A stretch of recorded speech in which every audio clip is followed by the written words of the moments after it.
Here's your LS, just got done running. Give you a description of this combination. It's got our heads on it. Custom grind solid roller. Got the LSX Block.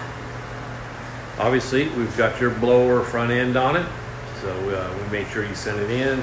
We run it, make sure to verify that it's good so you have no issues. It's all controlled by Holley.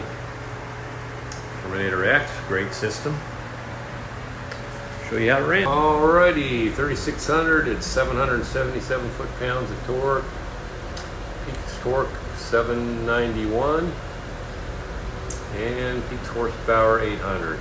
So 3600 is roughly almost 10 pounds of boost, 9.7, and just about 9 pounds upstairs. So that's about all the boost she makes. So it runs pretty good with that amount of boost.